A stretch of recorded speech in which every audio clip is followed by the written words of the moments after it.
तो कैसे हो आप लोग। आज मैं आप लोगों को इंडिया का एक ऐसा किला दिखाने जा रहा हूँ जिसके अंदर आप लोगों को खजाने के बारे में पता चलेगा। हाँ, खजाना, एक ऐसा खजाना और एक ऐसा छुपा हुआ रहस्य और भी एक इसमें चीज़ है जो अद्भुत है और जिसका विश्व में नाम है। तो मैंने सोचा आज का सेगमेंट आपके साथ ऐसा ही रिकॉर्ड किया जाए, आपको ज़्यादा से ज़्यादा किले के बारे में बताया जाए। तो मैं बात कर रहा हूँ आज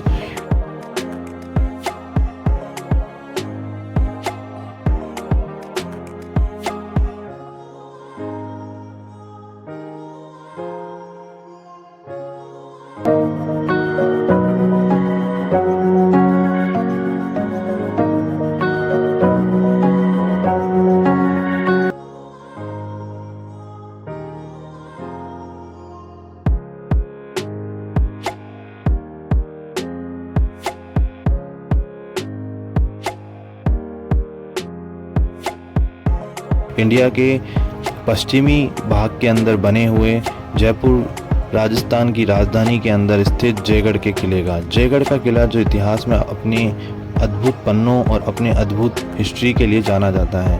कहा जाता है कि 1976 के अंदर जब देश के अंदर आपातकालीन स्थिति थी तो उस टाइम पे इंदिरा गांधी ने जो इनकम टैक्स विभाग था उनको और सेना टुकड़ी को ये आदेश दिया कि वह सभी राजघरानों के अंदर जो भी मतलब सोना चांदी जो भी छुपा हुआ है वो सब निकाला जाए। तो उसमें से एक नंबर आया जयगढ़ के किले का, क्योंकि आज़ादी के बाद से ही इस किले के अंदर काफ़ी ये मतलब कहा जाता था कि इस किले के अंदर खजाना छिपा हुआ है, और वो भी पानी के टंकों के अंदर। वो पानी के टंके भी अभी मैं आपको दिखाता हूँ। तो जयगढ़ का किला जो कि जयपुर शहर से है 14 किलोमीटर दूर, और यहाँ पे कोई यूपीआई ट्रांजैक्शन नहीं होता है। आप लोग भी यहाँ जाओ तो कैश लेके जाना, क्योंकि यूपीआई यहाँ नहीं होता है, क्योंकि ये जयपुर राजघराने के अंडर में आता है। तो अब मैं आप लोगों को लेके चलता हूँ अंदर की तरफ।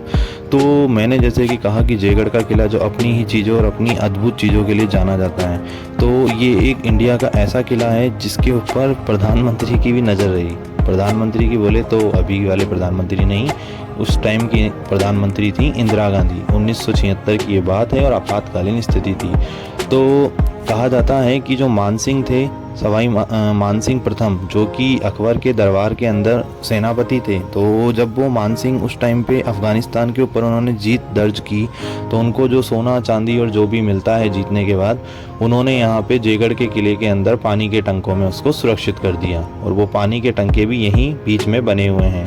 जहाँ बीच में वो पानी के टंके बने हुए हैं, इस जगह को कहा जाता है जलेब चौक, जो कि जयगढ़ से एंट्री लेते ही आपको ये पानी के टंके दिखाई दे जाएंगे। अभी मैं आप लोगों को लेके चलता हूँ पानी के टंकों के पास। तो ये है फर्स्ट एंट्री गेट, जहाँ से अपन ने अंदर एंट्री ली थी, और यहीं से दो रास्ते निकलते हैं। वो हैं, एक तो निकलता है जेवान तोप की तरफ, वो आपको कभी नेक्स्ट वीडियो में दिखाएंगे। आज हम आपको पूरा दिखाएंगे जयगढ़ का किला, पानी के टंके और इनका शस्त्र घर और इनकी जो भी सभापति की सभाएं लगती थी वो। ये है जयगढ़ के रास्ते का रास्ता। तो मैंने जैसे कि आपको कहा कि विशाल पानी के टंके, तो ये हैं वो विशाल पानी के टंके, जहाँ से उस टाइम पे पानी भी रखा जाता था और यहाँ की आवाजाही के लिए पानी यूज़ में लिया जाता था। और ये है वो विशाल टंका, ये देख सकते हैं। इसके ऊपर चढ़ना अलाउ नहीं है, आप इसको बाहर से चारों तरफ से देख सकते हैं। ये देखिए, ये पूरा वो टंका है जिसकी खुदाई चली थी। और कहा जाता है कि जब इंदिरा गांधी ने विशेष टुकड़ी भेजी थी इनकम टैक्स विभाग के साथ, तो उन्होंने 3 महीने तक इसकी खुदाई की, और उस खुदाई के अंदर उन्होंने लास्ट में यही कहा कि हमें कोई सोना चांदी नहीं मिला। लेकिन केंद्र के लोगों का और जो अपोजिशन पार्टी और उस टाइम के लोगों का कहना था कि यहाँ से बहुत सोना मिला, क्योंकि एक दिन के लिए पूरा जयपुर दिल्ली हाईवे बंद कर दिया गया था पूरी तरीके से, वहाँ पे कोई भी आवाजाही नहीं हुई थी। तो लोगों का ये भी मानना था कि वहाँ से ट्रक भर के सोना चांदी जो भी निकला था उसको वहाँ से भर के दूसरी जगह ले जाया गया होगा। अब लोगों का काम है कहना, हम लोग तो थे नहीं। तो जैसे पहले लोगों ने कहा कि इसमें सोना चांदी थी, तो वैसे ही लोगों ने ये भी कहा कि यहाँ से सोना चांदी निकला और वो दिल्ली ले जाया गया। लेकिन केंद्र ने इस बात का स्पष्ट किया कि हमें यहाँ पे कुछ भी नहीं मिला। तो ये किला इसीलिए चर्चा में रहा है कि एक प्रधानमंत्री ने इस किले को खुदवाया।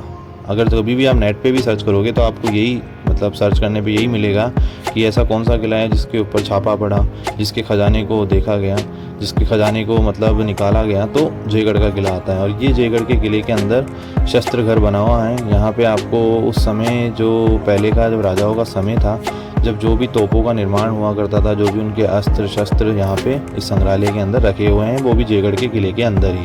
तो जयगढ़ का जो किला है ये ईगल की पहाड़ी के ऊपर मावठे के ऊपर बना हुआ किला है। तो इस किले को बनाने का मेन पर्पस राजा का यही था कि वह आमेर महल की सुरक्षा के लिए इस किले का निर्माण करा गया था। और इसके अंदर से कई टनल्स भी निकलती हैं जो सीधे आमेर को जयगढ़ से जोड़ती हैं, लेकिन वो टनल्स अभी बंद कर दी गई हैं और उन पे जाना भी अलाउ नहीं है। लेकिन ये शस्त्र घर है, जैसे कि आप लोग देख सकते हैं, इसमें उस टाइम पे बनी हुई जो जयपुर के अंदर जो इसी जयगढ़ के अंदर ही यहीं पे, मतलब मैंने पूछा गाइड वगैरह से तो उन्होंने बताया कि यहीं पे इन अस्त्रों को तैयार किया जाता था। तो गोले जो भी हैं वो सब यहीं बनाए जाते थे। यहाँ तक कि ये भी कहा जाता है कि जो विश्व की सबसे बड़ी तोप है जेवाण तोप, वो भी इसी किले के अंदर रखी हुई है। और उसके अंदर जो यूज़ किया गया गोला जो है 50 टन का, वो भी यहीं पे रखा हुआ है। अभी मैं आपको दिखाता हूँ थोड़ी देर में। और ये उस टाइम के जो व्यू होते थे, संरचना मान सकते हैं आप, जैसे चक्रव्यूह कहते हैं, वो भी यहीं पे बता रखे हैं छोटे छोटे एक प्रोटोटाइप के अंदर।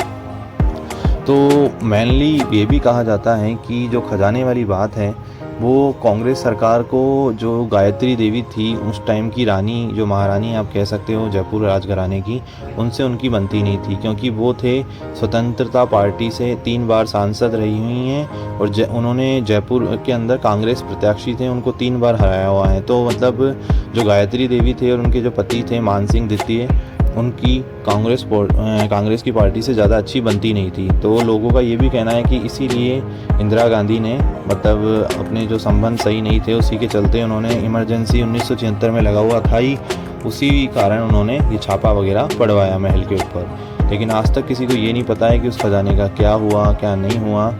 लोगों ने RTI भी लगाई, पूछने की कोशिश भी की कि उस खजाने का क्या हुआ, लेकिन पता नहीं चला। ये देखिए, ये है वो गोला जो जेवाण तोप में यूज़ किया गया था एक बार। ये जेवाण तोप खाली एक ही बार चली थी और वो भी चाकसू के अंदर जाके उसका गोला गिरा था, जो कि है यहाँ से 40 किलोमीटर दूर।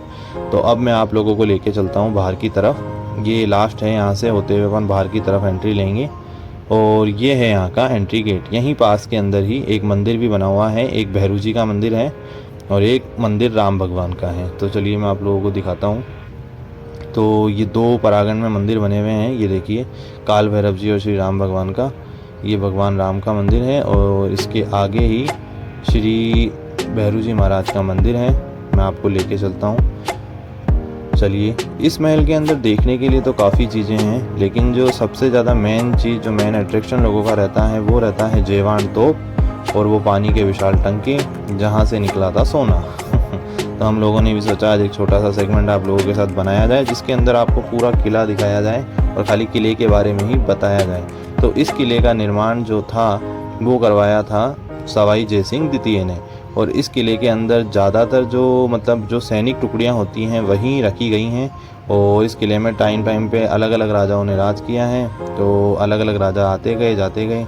यहीं के अंदर सभापति के अंदर जैसे जो सभाएँ लगती थी, ये देखिए, ये सभागार है।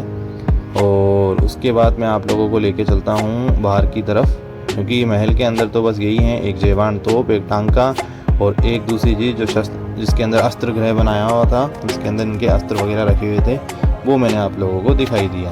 तो अगर आप लोगों को भी हमारा ये छोटा सा एक मिनी ब्लॉग सेगमेंट अच्छा लगे तो आप लोगों को पता ही है क्या करना है। हर बार की तरफ आप लोगों को करना है लाइक, शेयर एंड सब्सक्राइब। आगे फिर हम कहाँ मिलेंगे पता नहीं, लेकिन जब तक के लिए बाय।